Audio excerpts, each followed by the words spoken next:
Welcome back to the Crypto ZX channel to the XRP holders. Let's take a closer look and see what's happening with XRP as we are going into Saturday morning. Thank you so much for the love. Again, make sure your bell icon is on so you're notified every time we upload. And once again, I really appreciate everyone that's still here and showing tremendous amount of love. It's very late here, but still trying to give you guys the updates that you guys love.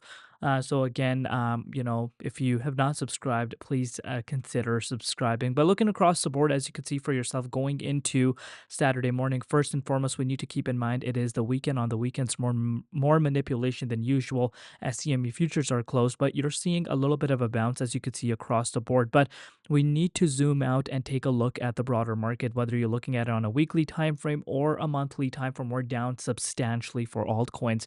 As far as XRP price is concerned, $1.91 up 1% in USD, down 1.4% on the Bitcoin side of things. Market cap at $115.4 billion dollars, and the 24-hour trading volume at 6.6 billion. But before we get into any further, as always, just a quick disclaimer: anything on this channel is not financial advice. Always do your own due diligence and research when you are investing in crypto. So take a look at this first and foremost. After four weekly red candles in a row, will Bitcoin find support or at least have a relief rally at the 100-week SMA? Currently sitting at $83,211. So, that's what I'm going to kind of, touch on. And you can see for yourself, this is where the price was sitting at the time of, this post from this individual. I'm going to share my personal thoughts onto, what I personally think, but take a look at what Bitwise CIO says. We're near the bottom, not the top. Matt Hogan said long-term buyers, Harvard, Abu Dhabi, real institutions are already, nibbling at these levels. He even addressed that Binance, the glitch theory, a minor footnote, not the reason crypto sold off. The real drivers, global liquidity, and risk off, and just let's face it, liquidity just isn't there right now from retail side of things. So you can see retail is scared while institutions are accumulating. Feels uncomfortable now, but this is exactly how Bitcoin bottom forms. And this is something I've been emphasizing on my channel as well, especially once Bitcoin was able to, complete this wave at 86K. I did project that we could still come down, to the 78.6. So, I totally agree with Matt Hogan that, we're actually getting closer to the bottom for Bitcoin rather than, us getting to the top, because again, this is quite a substantial pullback that we have seen for Bitcoin. And if you want to put this into perspective, a 36% pullback. So as far as this wave is concerned, this has been the largest, pullback that we have seen, for Bitcoin pretty much since this upwards trajectory. So that's something that we want to kind of keep in mind. But let's continue to take a look at, ETF numbers. So the reason why I'm sharing Solana ETF is because this is obviously quite a new ETF as well.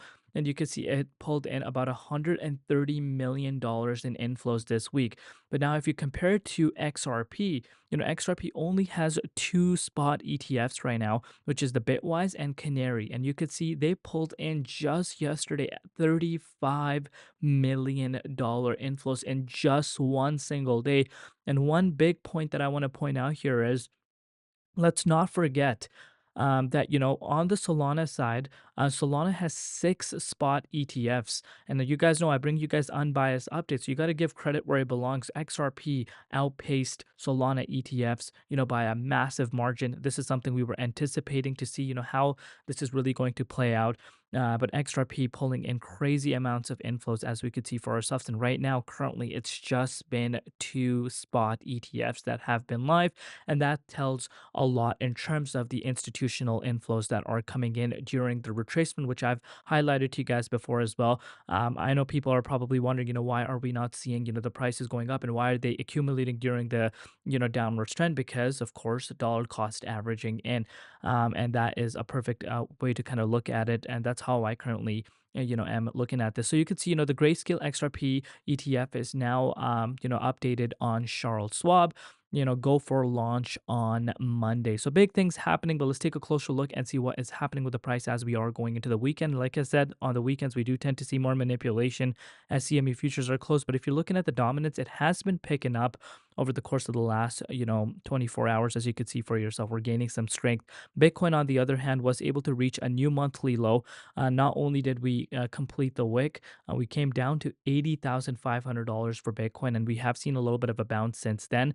But again, you want to see the price kind of pushing back into, the 61.8 fib zone. As far as, Bitcoin price is concerned, downwards trajectory, even if the price of Bitcoin is able to pull down to 77 to $75,000, still this upward trend is not invalidated, believe it or not. And that still is quite a, big pullback. If you want to put this into perspective, we're looking at about an additional 10% pullback for some of those levels to be retested. As long as, I'm trying to keep it simple for you guys, as long as the price does not obviously drop below the 78.6, this upwards trend is still in place. So even though, like I said, I'm personally projecting, based off of what I'm looking at with Bitcoin and, the institutional demand that we're seeing coming in and the massive amounts of, demand there is that's outweighing the supply for BTC. I just don't see how, Bitcoin will not rebound. I think we're getting closer. Might see some choppiness. Maybe we do push down to 77 to 75K key range, but we don't want to see, I'll say this as many times as I can. We just don't want to see the price dropping below the 78.6. So let's take a closer look and see what's happening with XRP. So XRP's price, you could see for yourself, did wick down. We're back below the $1.91. Again, this should not be a big surprise to any one of you. I want you guys to take a look at XRP price on the hourly time frame. So we wicked down to $1.82. We were able to reclaim back into the 0.50, as you could see for yourself, at $2.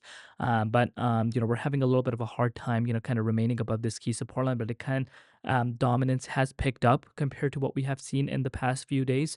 And that's something we kind of want to factor in. The price of Bitcoin is still sitting below the 61.8. So these are some factors we want to kind of keep in mind. We definitely could retest, where we were just yesterday. That's something that is very realistic still. And that is a move of about 4.4%.